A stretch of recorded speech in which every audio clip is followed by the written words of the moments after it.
Itulah. Nah, ini ya udah ini kita buka data lah ya. Iya, baca lanjutannya Kita buka data. ya. Kita buka data. Cuma ini datanya masih data-data dalil-dalil gitu ya. Kita belum data-data artikel-artikel yang aduh anjir. Rendah kali ilmu artikel. Artikel ada Ki Ahmad juga kan artikel. Bu, dia suruh asal jangan catatan kaki lah abang jadikan data gak apa-apa tuh. Iya. Ki Ahmad artikel, gua artikel. Ki Ahmad ayat, gua ayat. Ki Ahmad apa? Jurnal, gua jurnal. Apa aja lah, bebas. Banyak kali apa Alhamdulillah sih. Apa sih ini kok si Chef Aisyah kok marah-marah terus? Santai. Chef Aisyah mah dikasih data, dikasih penjelasan. Sama-sama kasih data. Kak Kiamat mau datanya apa? Website, gua website juga gitu loh. Gak.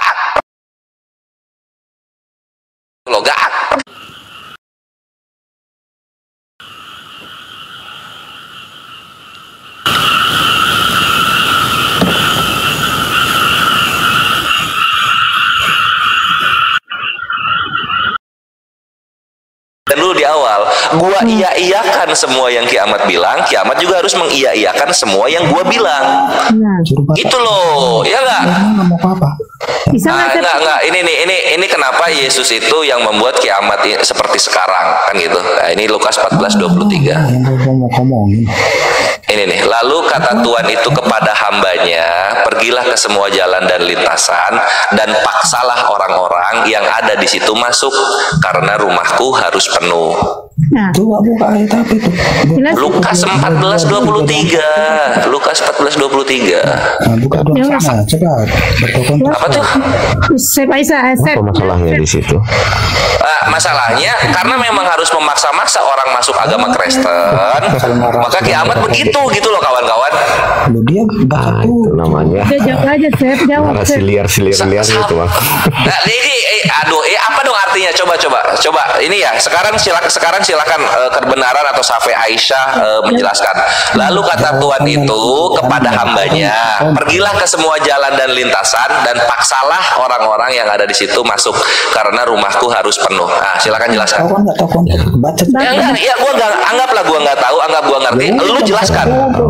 Bang kebenaran, Lu jelaskan. Bang kebenaran bisa bijak, coba jelasin. Nah, coba jelaskan. Iya. Jadi bijak bang. Artinya begini bang. Dari satu perikop itu. Utisi ini dulu tahan dulu. Bang, lu kau baca lanjutannya ya. Terah. Kita baca, sebab aku berkata kepadamu tidak ada seorang pun dari orang-orang yang telah diundang itu akan menikmati jamuanku, malah makin parah. Pelan. Sebab aku berkata kepadamu tidak ada seorang pun dari apa lagi sih? Apalagi itu udah dibaca pelan-pelan kau. Sebab aku berkata kepadamu tidak ada seorang pun dari orang-orang yang telah diundang itu akan menikmati jamuanku. Nah, Mau apa?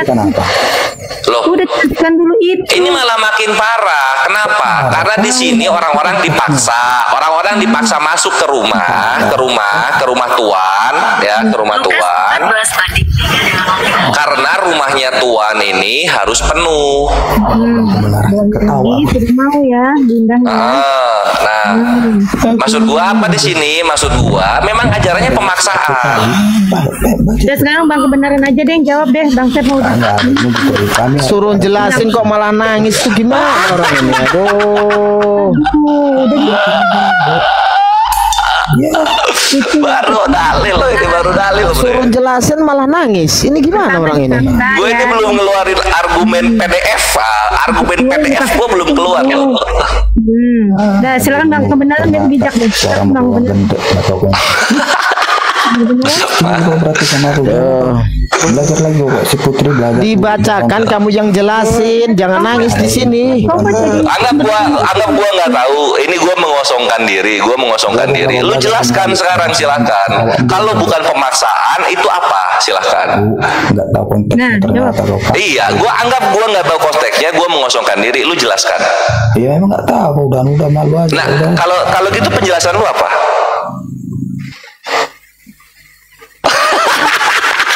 Ngabur. Ngabur. Oke. Mengada dia mengada gini. Baru dalil loh, ini gue baru apa ya? Inilah kenapa Kores kalau sekarang live jadi nggak efektif gitu, karena makin kesini tuh makin apa ya, makin cepat gitu, hilang, hilang. Astagfirullah, kayak mana ya? Ya bang, kebenaran. Coba kebenaran. Ya. Bisa ngejelasin nggak kalau misalnya penjelasan yang gue bilang salah, apa harusnya tuh Lukas 14:23 penjelasan yang benarnya seperti apa? Bentar ya, Iya boleh.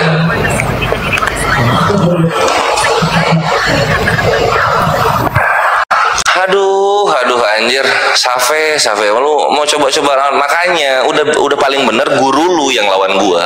Guru lu lawan gua. Siapa? Kiamat Trans, biar Kiamat Trans yang lawan gua gitu. Kalau enggak kan kejang-kejang, panas, ya enggak?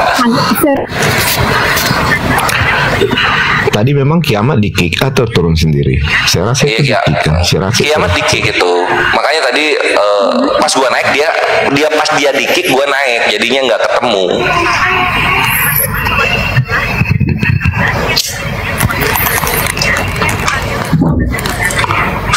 Oke, ayat 23 tadi bang. Lalu kesatuan itu kepada hambanya, pergilah ke semua jalan dan lintasan, paksalah orang-orang yang ada di situ masuk, karena rumahku harus penuh. Kalau saya melihat bang, kalau dari sini, itulah kaitannya dengan pergilah ke seluruh dunia, jadikanlah semua bangsa muridku. Artinya di sini Tuhan memberitakan Injil itu sampai ke seluruh dunia agar semua orang dapat mendengar firman itu sendiri. Oke. Ya, bang. Cara dipaksa. Dengan cara apa memberitakannya? Itu istilah di sini bang, memang dipaksa dikatakan kan. Mantap. Tetapi kalau saya rasa ini kan memang perumpamaan, jelas dari atas perumpamaannya. Oke, paksalah orang-orang, perumpamaan dari apa?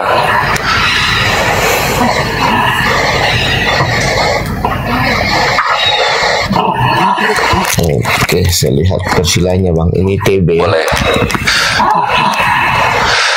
Kores, yang sejarah itu pembantaian jutaan umat itu. Bosen itu kalau saya pembantaian jutaan umat. Pakai ayat itu ya? Oh, kalau itu dia pakai ini secara data ya, dia pakai Yeremia 48 nomor 10. Oh. Terus ketika nanti udah sukses, baru nanti yang bermain itu Titus 2 nomor 9.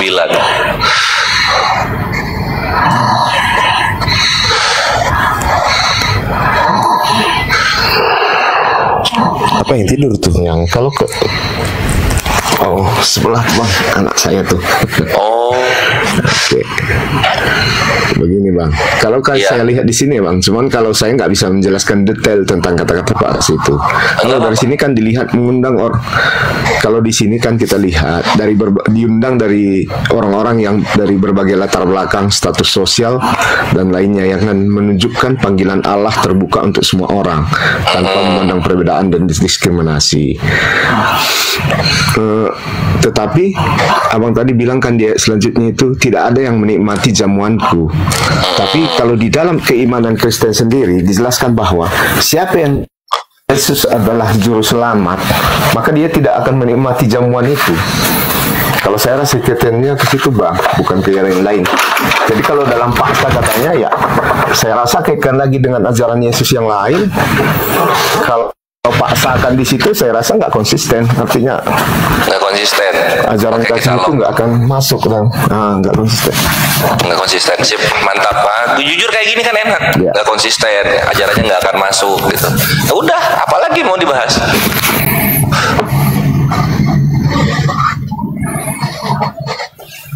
Itulah yang ada itu. Nggak ada. Yang ada mau dibahas. Tutup camp, udah nggak konsisten dan nggak cocok dengan hukum kasih. Ya wes. Ya, maksudnya kata-kata paksa yang abang katakan di situ dalam arti sebenarnya bukan memaksakan seperti yang abang maksud. Yes. Begitu. Inilah maksud gua kebenaran gitu. Ketika kalian mengartikan perkataan, maka ada yang yang salah dengan apa yang tertulis, kan gitu. Maksud jadi apa? Kristen itu dia bisa apa ya? Bisa mengurai menjadi lebih baik gitu loh. Sesuatu yang keras dan kasar gitu. Sedangkan Yesus yang ngomongnya inilah Yesus apa adanya. Paksalah orang-orang yang ada di situ masuk karena rumahku harus penuh. Makanya gue tidak ada masalah dengan Kristen, gue ada masalahnya dengan Yesus. Karena Yesus membuat beberapa orang seperti kiamat trans gitu kawan-kawan. Menurut abang kata Pak Sadis itu seperti apa? Coba bang pikir. Ya, jadi kalau dibaca perikop kebenaran, nggak cuma di 14:23-nya aja, itu kan dimulai dari 16 ya.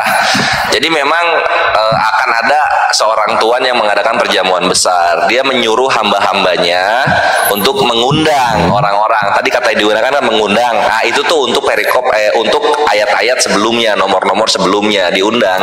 Orang-orang yang nggak diundang tidak mau datang. Nah itu orang-orang yang diundang tidak mau datang. Nah karena dengan undangan tidak mau, maka dilakukanlah dengan paksalah gitu. Ya, sebenarnya kalau saya lihat ya bang, orang-orang yang diundang yang tidak mau datang itu adalah Bani Israel. Jadi makanya dari Bani Israel timurlah keselamatan kepada seluruh dunia. Di sini kan diundang semua orang tanpa latar belakang lagi. Jadi diberitakanlah Injil kepada seluruh dunia. Dan kata-kata paksa di situ bukan dalam arti sebenarnya seperti yang bang pikirkan memaksa orang masuk ke dalam rumah. Kata-kata iya, paksa makanya di situ adalah gue lebih mengikuti pikirannya Kristen daripada pikiran Yesus. Coba kebenaran paksalah di situ apa maksudnya? Kalau saya lihat di sini kata-kata paksa itu dengan ketika menyebarkan Injil itu sudah kata pemaksaan. Paksa di situ bukan seperti literalnya memaksa orang sesuatu, menarik orang ke dalam rumah secara paksa. Artinya ketika kita sudah menyebarkan firman itu kepada orang-orang itu adalah istilah di sini sudah dipakai sebuah kata pemaksaan. Meskipun mereka tidak meminta Injil, kita memberitakannya, itu adalah kata paksaan di sini. Bukan dalam arti sebenarnya memaksa orang masuk ke rumah, ya.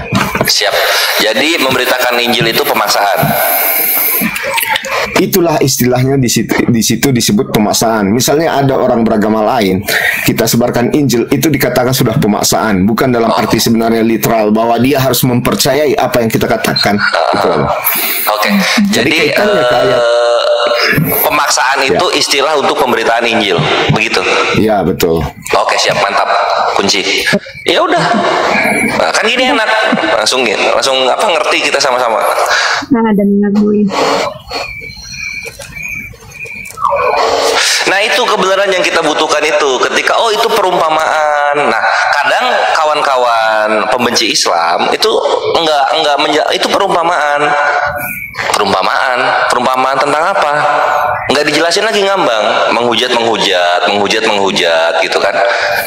Kalau kayak kebenaran kan enak gitu. Pemaksaan itu istilah untuk pemberitaan Injil. Oh ya udah, kalau kayak gitu kita langsung mengerti, gampang, kelar perkara. Cuma balik lagi, yang gue incer itu bukan kebenaran itu. Makanya gue modenya mode santuy.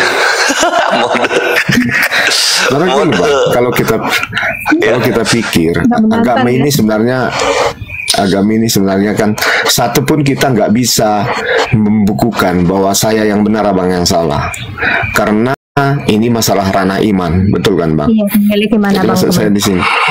Jadi maksud saya begini, ketika kita berdebat masalah agama, mari kita berpikir lagi, apa yang kita utarakan ini adalah sebuah kebenaran dan masuk logik, kan gitu. Artinya masuk logik, apakah ajaran ini membawa kebenaran atau sesuatu yang baik bagi kita, kan itu aja cuma beragama ini. Kalau soal nanti masuk neraka, masuk surga, itu semua keputusan yang di atas kan, bukan kita yang memutuskan. Tuhan yang tahu kan siapa yang masuk surga, siapa yang masuk neraka. Nah, cuma di sini perbedaannya, ini nilai plus Islam ya. Gak apa-apalah, gua subjektif sedikit. Ini nilai plusnya Islam. Ketika Tuhan mengetahui mana yang masuk Islam, mana yang masuk surga dan mana masuk neraka, Tuhan memberikan tanda-tandanya melalui firman-Nya dalam Al-Quran. Itu kelebihan kami. Makanya ketika ketika kebenaran bilang kita kan nggak tahu gitu. Iya, itu untuk kalian. Kalau kami mengenal tanda-tandanya gitu.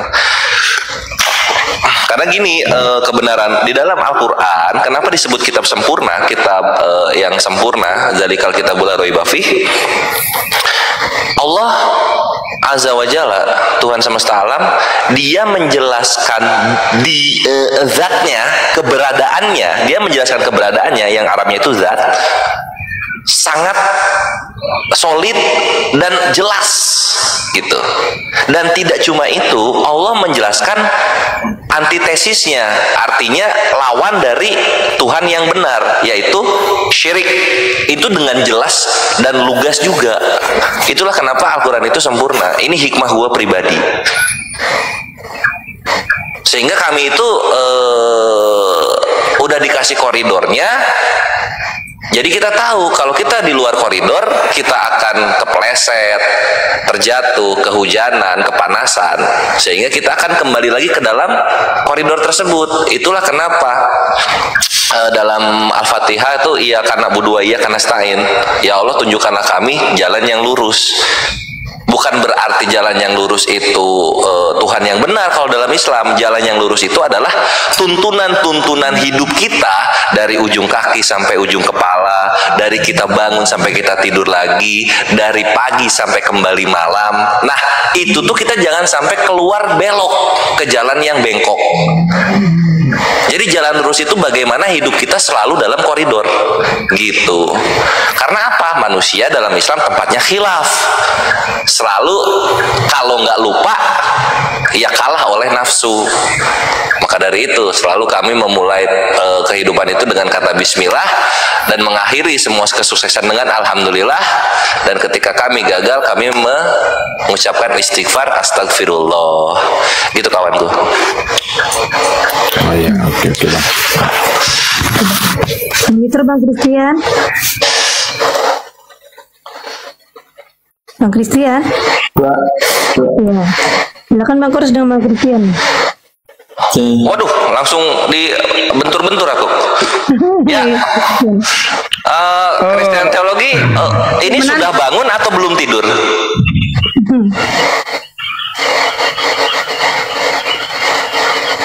Atau insomnia? Tapi sebelum lanjut ke Bang Kores, Bang teologi, monitor. Nah itu kan tadi nanya dia. Udah tidur lu? Ya silakan. Enggak, sebelum kita dialog kan lebih enaknya mengenal background. Salah satu background yang ingin gua tahu dari Kristen teologi ini sudah bangun atau belum tidur? Belum tidur 2 hari dia. Bang. Udah 2 hari nggak tidur. Halo. Itu saya yang belum tidur 2 hari. Oh, ini Bang Christian. Kristen teologi books. Woi. Kenapa dia? Tahu. Iya Bang Muhammad. Ada apa Bang Muhammad? Ini Bang Perah nanya. Ini Perah yang bertanya. Kedengar nggak suara Perah? Silakan Bang. Nah, sebelum kita saling berdialog, mau bertanya atau mau ditanya, ini Kristen teologi books ini sudah tidur, belum tidur atau sudah bangun? Nah, baru bangun. Bang apa namamu tadi? Perah Istar 431. Bang Tera. Pertanyaanmu itu salah Bang. Harusnya? Seharusnya kamu bertanya pada diri sendiri, apakah seseorang yang lagi ngomong itu sudah bangun atau tidak? Kalau gua pribadi, gua belum tidur. Ya sudah. Jadi kan Nah, kalau Kristen teologi ini sudah bangun atau belum tidur? Hal-hal yang nggak penting itu nggak perlu diperdebatkan. Nah, mana yang menjadi pertanyaannya sekarang adalah apa yang menjadi pertanyaan abang? Kita coba untuk menjawab. Demikian nanti juga saya akan nanti. Dia orangnya tertutup berarti nggak bisa. Oke. Sebelum Bang Kores, saya pengen bertanya Bang. Satu pertanyaan aja sih. Ada dua Yohanes, Bang. Satu Yohanes murid Paulus, murid Yesus, dan yang kedua ada Yohanes Pembaptis. Nah, pertanyaan saya, sejak kapan dua Yohanes ini bertemu dalam satu waktu? Ya, di kedua Yohanes itu Iya, ada Yohanes Pembaptis dan ada Yohanes murid Yesus. ya Nah, yang menjadi pertanyaan saya, sebutkan di mana antara dua Yohanes ini bertemu dalam satu waktu. bertemu Dalam satu waktu. ya waktu mereka ini, waktu Yesus baptis. Yohanes Pembaptis bertemu dengan Yohanes. Oh, Yohanes ini Yohanes murid Yesus ya. Iya. Nah, saya nggak ada tertulis di dalam Alkitab itu ya. Ya saya juga nggak tahu kalau mereka sudah ketemu bareng-bareng. Oh, berarti nggak ada jawabannya. Silakan Pak Gores. Pertanyaan ringan tapi berat, dari pendeta manapun yang bisa jawab pertanyaan saya. Silakan Pak Gores. Bukan pertanyaan ini sebenarnya. Iya, emang nggak sama sekali nggak ada yang bisa jawab, Bang. Itu PR buat pendeta semuanya. Oh, pendeta nih Bang Sofian. Nggak perlu dikasih, karena saya sudah bilang kan bahwa itu kita tidak bisa memberikan jawaban karena belum ada di dalam Alkitab, karena kita itu tidak. Bagaimana? Iya, makanya saya tanyakan bagaimana ada Yohanes Pembaptis dan ada Yohanes murid Yesus. Nah, itu dia. Oke, apalagi yang karena itu kan menurut saya juga nggak terlalu Penting mah. Penting itu. Silakan. Kalau ini ya kita nggak usah banyak-banyak berdiskusi kalau memang nggak ada esensinya. Harus ada esensinya, Bang. Silakan. Apa yang menjadi pertanyaannya? Nanti saya juga akan bertanya banyak hal tentang hadis kalian.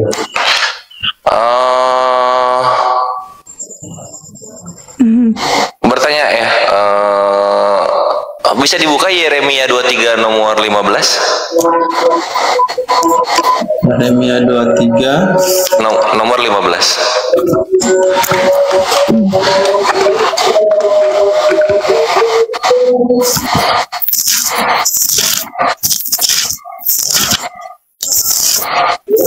Ya, silakan pertanyaannya, Bang.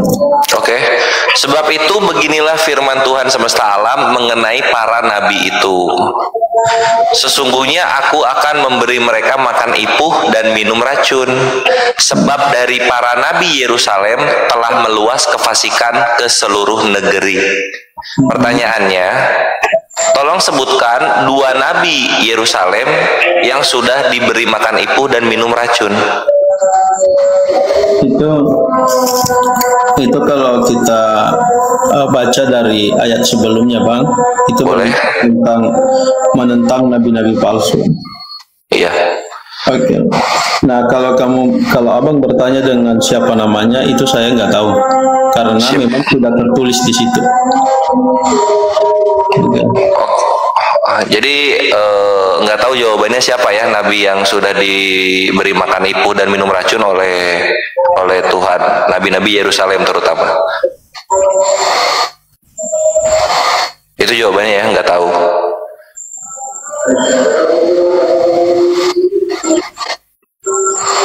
Waduh, terdiam. Nah, seharusnya Abang kan sudah mendengarkan jawaban saya, nggak usah diulang-ulang. Ya, menekankan itu perlu supaya kita klimaks. Ya, silakan bertanya soal Islam. Oke.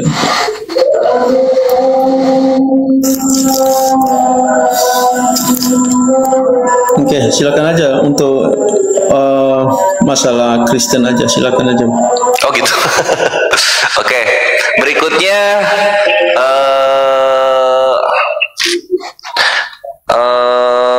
Yohanes 1. Silakan dibuka Yohanes 1 dari 49 sampai 51. Silakan bertanya, Bang. Udah ya. Di Di sini aku bacakan dulu. Kata Natanael kepadanya, ini kepada Yesus artinya ya, Rabi, engkau anak Allah, engkau raja orang Israel. Yesus menjawab katanya, karena aku berkata kepadamu, aku melihat engkau di bawah pohon ara, maka engkau percaya. Engkau akan melihat hal-hal yang lebih besar daripada itu. Lalu kata Yesus kepadanya, aku berkata kepadamu, sesungguhnya engkau akan melihat langit terbuka dan malaikat-malaikat Allah turun naik kepada anak manusia. Ini gua baca dari Matius sampai Wahyu, gua nggak menemukan janji Yesus tergenapi untuk Natanael. Mungkin pendeta Christian Theology Books bisa memberikan apa buktinya Yesus sudah menepati janjinya kepada Natanael.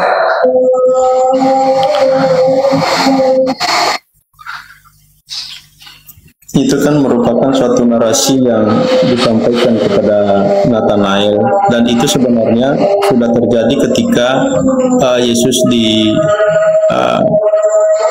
di atas gunung berdoa kepada Tuhan bersama-sama dengan para murid. Oke, di mana itu dalilnya? Oke, Yesus berdoa di gunung itu. Silakan.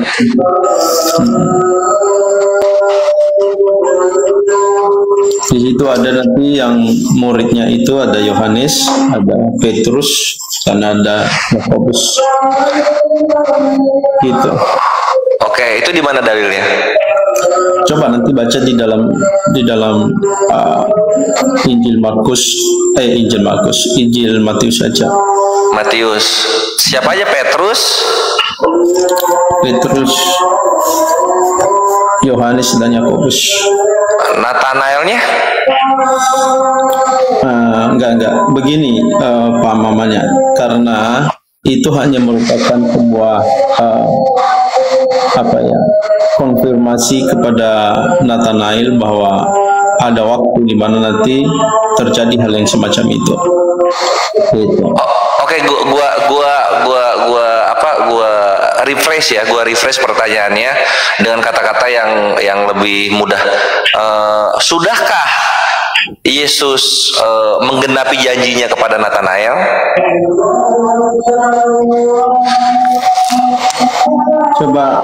Coba lihat. Kalau saya katakan ya sudah. Oke, di mana? Nah, kan saya sudah bilang tadi, itu merupakan sebuah pernyataan aja.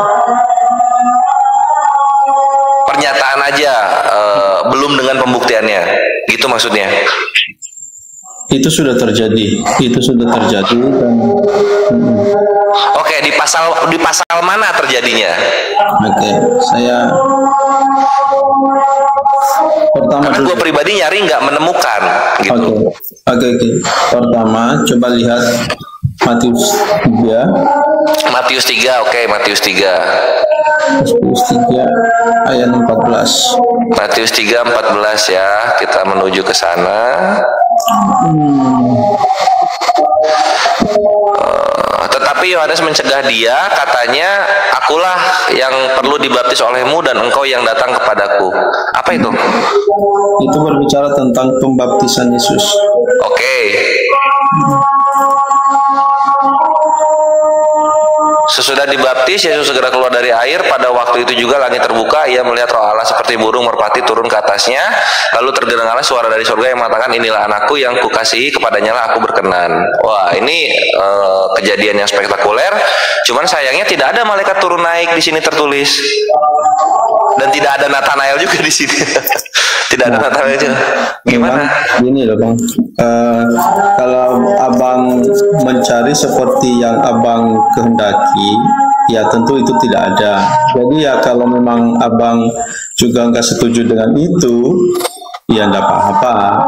Kita kan hanya bertanya, kalau Abang setuju oke, kalau nggak Abang setuju ya no problem. Iya, maksudnya kalau kita beli nasi kuning, kita tentu tidak mengharapkan celana jeans kan gitu ya. Jadi kalau kita beli nasi kuning, yang kita harapkan dapat nasi kuning gitu loh, bukan celana jeans. Seperti itu sih. Cuman nggak apa-apa, aku tidak akan memaksakan lebih jauh. Kalau hanya sebegitu jawabannya ya sudahlah. Mau gimana ya? Sip.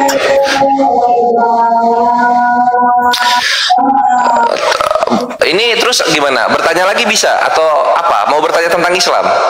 Silakan bertanya, Pak. Oke. Kita yang inilah, kita yang apa ya, yang vital lah, yang vital kita berbicara. Kita jangan mau pembuktian. Begini. Kenapa ada dosa di dalam Kristen? Ini pertanyaan pembuka ya.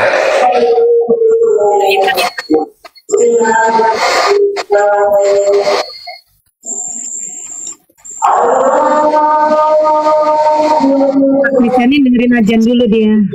Oh iya, baik dia. Pasti dia udah apa tuh? Sampingnya masjid rumahnya. Dia menghormati ajan dia. Ayo Bang, sudah tak?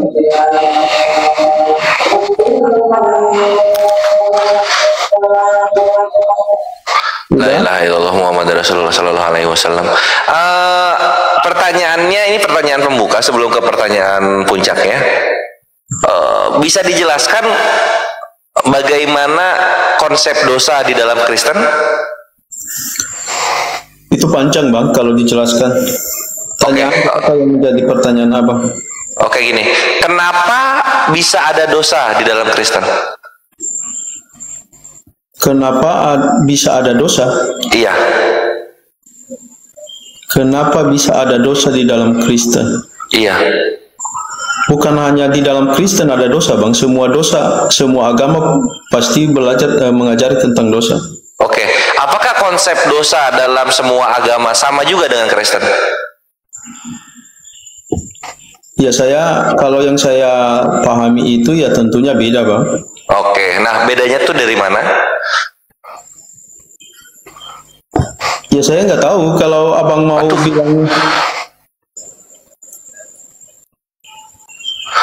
Oke, kapan pertama kali dosa ada?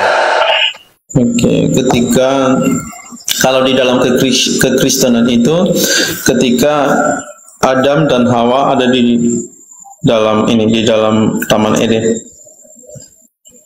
Oke, jadi dosa ada ketika Adam ada di Taman Eden. Semenjak Adam di Taman Eden, di situ pun dosa ada, gitu ya? Iya. Oke, lalu apa yang dilakukan Adam ketika ada dosa di Taman Eden? Melanggar aturan Tuhan. Bukan maksud gua bukan kenapa dosanya ada, tapi apa yang dilakukan Adam ketika ada dosa, gitu loh. Melanggar aturan Tuhan. Bukan. Kalau melanggar aturan Tuhan, itu pertanyaannya begini, kenapa ada dosa di Taman Eden? Yang gua tanyakan, apa yang Adam lakukan ketika ada dosa di Taman Eden? Loh. Oh, melanggar aturan Tuhan, Bos. Iya, melanggar. Gimana ya bertanyanya? Tunggu. Gimana cara menjelaskannya supaya ngerti gitu? Kita harus menjelaskan dengan bahasa yang lebih awam. Kita anggap ini maaf ya, Christian teolog, aku anggap anak 6 tahun. Jadi gini. Gini bang, kalau mau kalau diskusi aja, jangan menutupi kelemahanmu dengan omongan-omongan yang nggak jelas. Lah itu maksudnya orang-orang tuh ngerti gitu. Contoh misalnya gini, misalnya Islam ditanya, apa yang dilakukan Adam ketika ada dosa gitu kan? Apa yang dilakukan Adam ketika ada dosa? Maka Nabi Adam alaihissalam melakukan pertaubatan. Nah gitu loh. Itu kalau Islam jawabnya begitu. Sebenarnya itu menunjukkan ketidakmampuanmu untuk bertanya sebenarnya. Iya, anggaplah karena gua tadinya overestimate kepada Christian Theolog Books gitu. Makanya gua harus mendowngrade lagi. Jadi ketika ada dosa di Taman Eden, apa yang dilakukan Adam supaya dosa itu hilang? Gitu. apa yang dilakukan Adam supaya dosa itu hilang? Iya. Ya, tidak ada yang dia lakukan. Tidak ada yang dia lakukan. Mantap, mantap. Jadi dosanya terus ada. Oh iya dah. Oke. Bagus, itu baru menjawab. Lalu kemudian bagaimana cara menghilangkan dosa ini? Oke. Itu melalui pengorbanan Yesus Kristus. Oke, jadi Yesus melakukan pengorbanan ketika Adam ada dosa.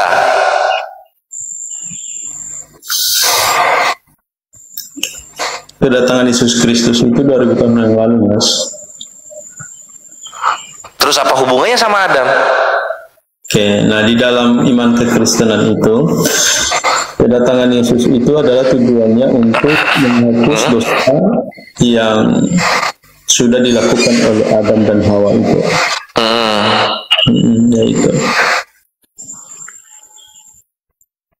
Adam hidup di abad 1 sebelum Masehi kah?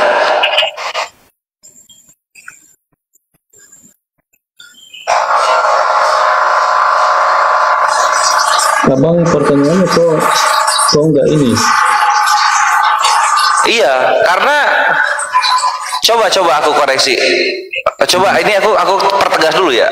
Adam dan Yesus dalam Kristen itu beda berapa tahun jarak hidupnya? 4000 tahun lebih. 4000 tahun.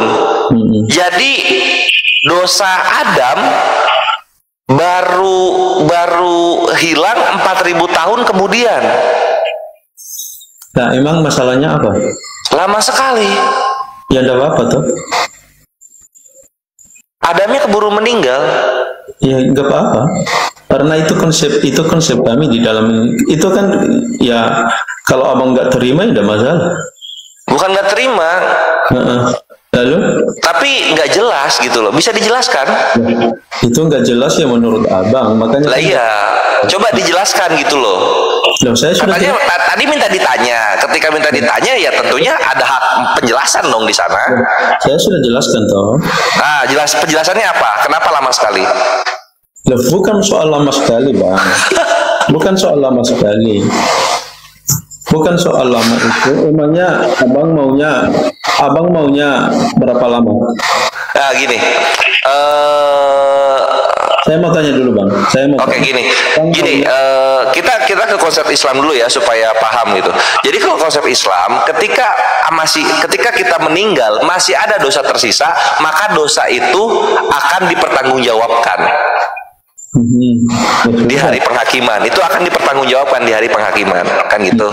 Nah, jadi jikalau ingin dosa ini hilang, dilakukan ketika orang ini hidup. Nah, gitu. Ya sudah. Kalau sudah mati sudah telat. Nah, sekarang kalau kita lihat konsep kekristenan di mana dosa ini baru ditebus di zaman Yesus, dosanya Adamnya sudah meninggalnya 4000 tahun lamanya. Dari jarak Yesus ditebus, apakah ini jadinya kan gagal dong nebusnya karena Adamnya keburu meninggal gitu. Atau gimana? Begini, Bang, abang kan punya konsep atau punya dalil itu atau mengukur iman kita itu berdasarkan apa yang abang imani. Oke, jadi kalau memang abang tidak bisa menerima keadaan atau konsep di dalam kekristenan, nah itu kan seharusnya ya nggak usah agak terlalu perlu dipaksa juga. Jadi bukan kita kan lagi tanya jawab, mana penjelasannya? Nah, ya sudah saya jelaskan tadi begitu. Apa penjelasannya? Dari tadi ya untuk pertanyaannya ini penjelasannya itu ya memang kenapa? Ya sudah kalau tidak menerima. Loh, kok gitu ngejawabnya? Saya sudah katakan. Gitu. Saya sudah katakan. Nggak bisa jawab. Saya kan sudah jawab bahwa dosa yang dilakukan oleh Adam itu nanti sudah diselesaikan oleh Yesus ketika dia mati di kayu salib. Udah, itu aja. Kenapa? Kenapa? Jadi dosa. Oke, oke. Tapi Adamnya meninggal, itu masih bisa walaupun Adamnya sudah meninggal. Tidak ada apa-apa, ngapain dipikirin kalau dia meninggal? Oh, oke. Nah, kalau kayak gini kan kita mengerti konsepnya jadinya. Jadi semua manusia sebelum zaman Yesus, dosanya sudah ditebus oleh kematian Yesus. Jadi orang-orang yang meninggal ini pun masuk surga semuanya, kan gitu ya? Tidak semua. Tidak Loh. semua. Kenapa bisa nggak semua? Hanya orang-orang yang percaya kepada Mesias yang akan datang yang akan masuk surga. Yang akan datang. Yang Mesias, orang-orang yang percaya Mesias yang akan datang. Waduh, berarti gua tarik lagi ucapan gua. Artinya Adam tidak selamat. Adam Tidak selamat karena Adam gimana mau percaya, tahu aja enggak akan ada Mesias yang akan datang. Nah, ini Bang, kami Iya. coba baca Ibrani. Enggak usah pakai dalil ya, saya hanya ini aja. Oke. Terserah bebas. Enggak. Baca aja apa bang? Enggak terlalu mahal untuk Ini marah ya. Ini ditanya marah ya. enggak. Lah kita mau Ya udah, iyalah. Apa? Gimana? Silahkan. Jadi begini Bang, untuk katakan tadi itu bahwa harus dilihat dulu baru bisa percaya. Nah mungkin itu konsep kamu, tetapi kami orang Kristen itu terkait dengan iman itu yang saya bilang tadi, mengimani Mesias yang akan datang. Oke. Jadi begitu. Jadi Adam mengimani Mesias yang akan datang. Di zaman Adam udah ada konsep Mesias. Ya kalau kami sedang ajarkan itu di dalam Kejadian 3 ayat 15 itu merupakan konsep Mesias yang akan datang. Kejadian berapa? Kejadian 3 ayat 15. Kejadian 3:15. Kejadian 3:15. Mahal ini. mahal ya bang. Aku akan mengadakan permusuhan antara engkau dan perempuan ini, antara keturunanmu dan keturunannya. Keturunannya akan meremukan kepalamu dan engkau akan meremukan tumitnya. Yang Mesias yang mana? Itu yang kami anggap sebagai proto-evangelion atau istilahnya pengkabaran akan adanya nanti keturunan daripada perempuan akan meremukan daripada keturunan iblis itu. Jadi keturunan perempuan itu nanti siapa? Ya Yesus itu. Gitu.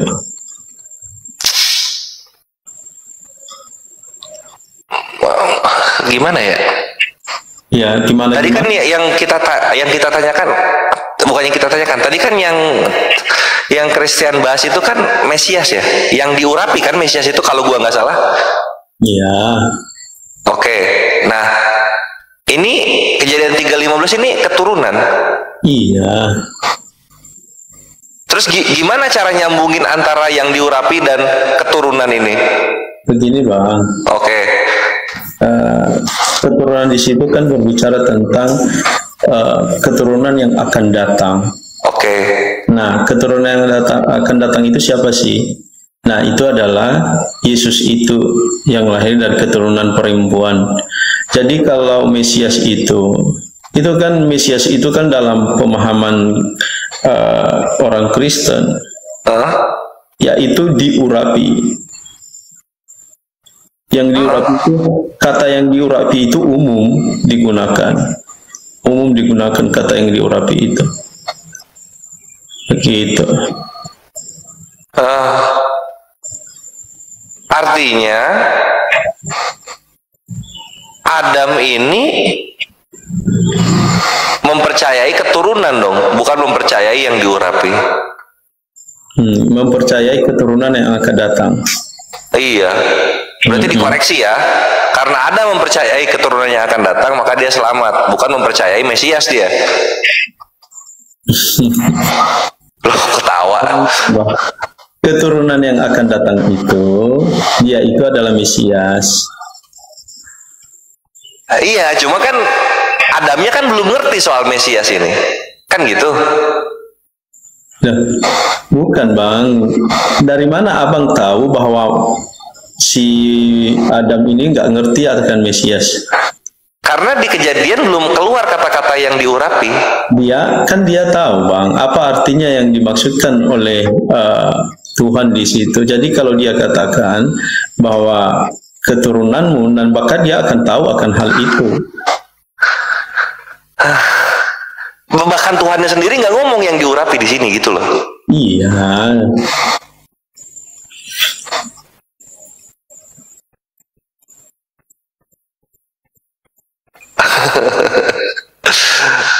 Intinya Adam selamat lah ya, karena dosanya sudah ditebus oleh penyaliban walaupun jaraknya 4.000 tahun, karena Adam percaya ada Mesias gitu ya. Gitu intinya ya. Sip. Nah kemudian ketika kita sudahi saja itu. Saya tanya juga ya. Oke, boleh. Itu dong. Tadi kan maunya kan abang kan hal-hal yang ada baru bisa dipercayai ya, gitu ya. Iya. Oke. Sebenarnya yang gue bilang itu ketika masih hidup menebus dosa gitu loh, bukan ada dilihat baru bisa dipercaya, nggak ada kesana gue bilang.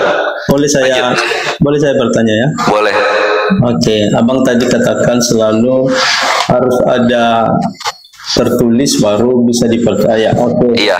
Saya mulai sekarang. Kalau di dalam Al-Quran, coba tunjukkan ke saya ayat di mana menyebutkan Hawa, Bang. Al-Quran nggak ada. Kenapa kamu percaya bahwa Hawa itu ada? Oke. Ini pertanyaan yang bagus. Kenapa kami percaya Hawa itu ada gitu kan? Dalam Al-Quran Allah Azza wa Jalla mengatakan di surah An-Nisa ayat 59, atiullah wa atilah Rasul wa ulil amri. Taatilah Allah dan Rasul, dan taati Rasul dan juga para pemimpin.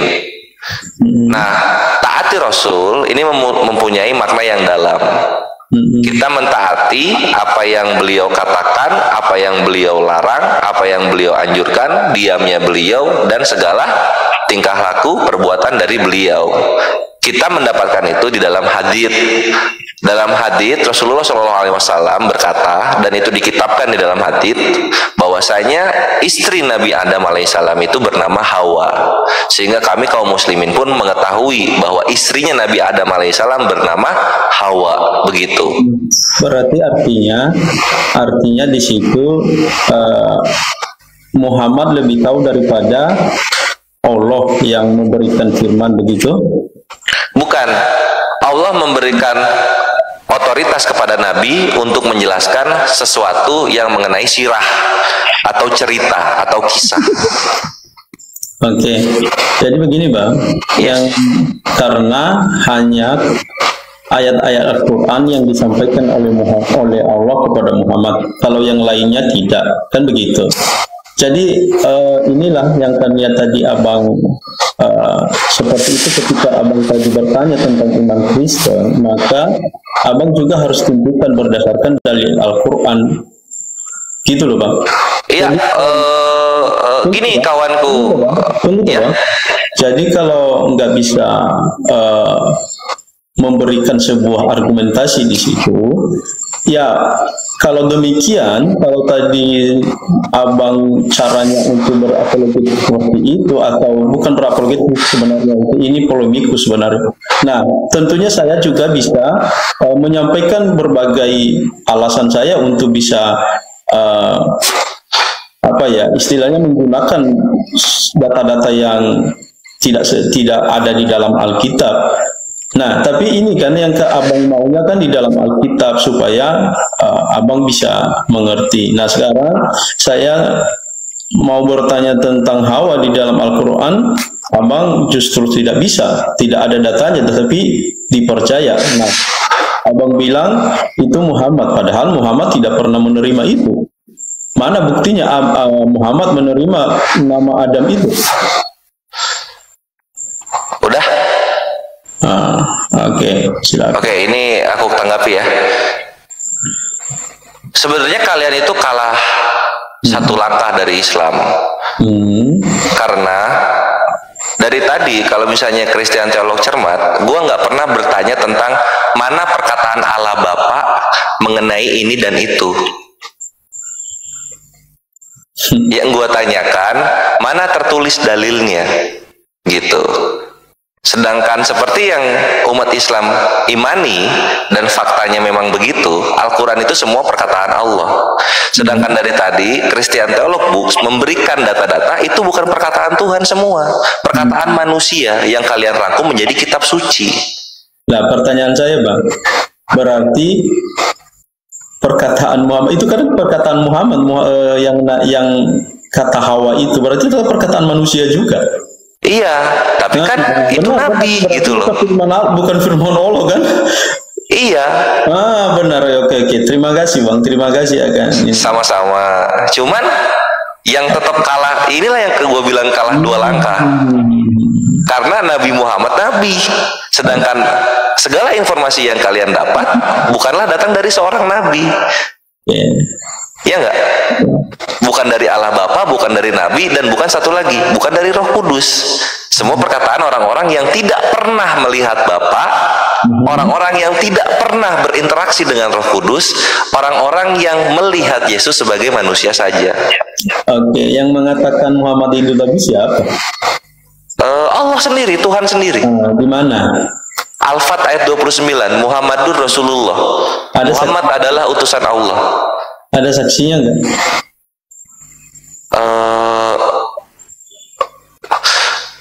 Di sini yang agak gue bingung. Saksinya enggak? Iya, gini, gue jawab ya. Nggak ada saksinya. Oke, ya sudah. Itu kan cuma kadang-kadang kan bisa saja itu. Ya sudah. Oke. Karena gue nggak tahu kalau misalnya pengangkatan nabi itu ada saksi. Contoh misalnya, ketika Yeremia menjadi nabi, siapa saksinya? Yesaya menjadi nabi, siapa saksinya? Banyak orang yang mengakui itu. Ya semua orang juga begitulah. Nabi Muhammad juga banyak orang mengakui. Posisinya saksinya ketika Tuhan mengangkat dia menjadi nabi siapa? Sama kan? Selamat datang di kebenaran. Itulah my bre. Nah, terus kadang-kadang ditanya juga begini, siapa saksi ketika Nabi Muhammad menerima wahyu? Memang nabi mana yang ketika Tuhan mengirimkan wahyu kepadanya ada saksi melihat? Nabi mana gitu? Saya tidak bertanya wahyu, Bang. Saya bertanya siapa. Iya, makanya maksudnya gini, siapa Christian Theolog Book ketika bertanya seenggaknya tidak kena kepada kitab sendiri gitu loh, tidak kena kepada keimanan sendiri gitu loh. Enggak kena itu Bang sebenarnya. Saya kan hanya bertanya siapa. Iya. Gak usah pelintir-pelintir. Saya hanya bertanya aja. Bukan di pelintir, tapi memang nabi siapa ketika dia diangkat menjadi nabi ada saksinya. Nabi siapa? Saya kan cuma bertanya ini karena kalau kami seperti Yeremia tadi itu banyak saksinya. Karena dia siapa? Coba pengen tahu di mana gitu. Ada nggak? Nah, kan dia diutuskan di ini bangsa Yehuda. Nah, orang Yehuda ya Pak. Ya mengenal dia sebagai nabi. Nah, mengenal itu bukan menyaksikan. Nah, berarti abang kalau menyaksikan itu ya benar-benar melihat tuh. Oke, jadi yang penting tadi kan tidak ada ininya saksinya. Oke. Iya, sebagaimana nabi-nabi yang lain. Nah, kalau kami kan sudah bisa kami ini ada di dalam Alkitab. Oke. Nggak usah ini. Oke. Gitu aja. Begini. Oke. Saya rasa satu itu aja. Saya pikir tadi bahwa ada nama Hawa di dalam Al-Quran, ternyata itu hanya buatan manusia, hanya ini ternyata nggak ada ya. Ya oke. Dari otoritas Nabi ya, gitu. Sama kok di Yahudi juga bukan keluar dari Tuhan nama Hawa, tapi dari Adam. Sama-sama manusia kok itu. Bukan itu maksud saya. Itu maksud saya. Tertulis enggak? Apa maksudnya? Tertulis enggak di dalam Apa Al-Quran? maksudnya gitu loh? Enggak, maksudnya gini loh kawanku, kitab kalian itu kan keroyokan tuh, ada perkataan Tuhan, ada perkataan penulis, ada perkataan manusia gitu. Kalau Al-Quran itu hanya perkataan Tuhan saja. Jadi kalau mau dikomparasi ya perkataan Tuhan dengan perkataan Tuhan gitu loh. Gini Bang, tahu nggak apa yang saya tadi ketika abang bertanya iman saya jawab sesuai dengan apa. Tapi kalau ditanya iman abang, framing terus dan bukan framing, memang begitu kenyataannya kawanku. Nah ini kan nama Hawa tidak keluar dari firman Allah. Nama Hawa itu tidak keluar dari firman Allah. Ini ya, kalau kita mau buktiin ya, kita ketik Hawa nih, Hawa. Oke, kita kan fair. Kejadian 3:20. Manusia itu memberi nama Hawa kepada istrinya. Ini kan manusia ini yang ngomong. Bang. Bukan Tuhan berfirman. Terima dong kenyataannya. Bang, ya? bisa nggak memahami pertanyaan orang tadi kan abang selalu memaksa kehendak untuk dipahami pertanyaanmu. Jadi ini loh, pahami orang. Kan yang saya bilang, ada nggak dalam Al-Quran nama Allah? Katanya kan tidak ada. Iya kan? Berarti sesuatu yang tidak ada di dalam Al-Quran berarti di luar daripada wahyu. Nah, kalau kami Bang, perkataan Nabi itu wahyu juga. An-Najm 3 ayat 4. Tidak ada segala sesuatu yang diucapkan olehnya kecuali wahyu yang diwahyukan. Oh, enggak diwahyukan. Itu kalau diwahyukan kan dimasukkan di dalam Al-Quran gitu loh. Loh, itu konsep siapa itu? Kok jadi maksain konsep agama orang? Berarti sekarang sudah ada wahyu Muhammad begitu?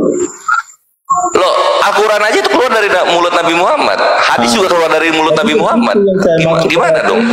Berarti sesuatu yang tidak ada di dalam Al-Quran itu sesuatu yang tidak diwahyukan. Itu sudah itu udah konsep dari siapa? Itu sudah final itu. Ya iya dong. Final dari siapa? Ya, dari kalian.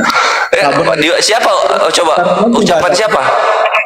Tidak ada wahyu kan? Berarti semua hadis itu wahyu ya? Tergantung. Kalau misalnya ucapan Nabi tentang akidah agama itu wahyu gitu loh. Tapi kalau misalnya gerakan, perbuatan yang direkam oleh sahabat ya bukan, itu manusia. Berarti semua yang di dalam hadis itu wahyu kan?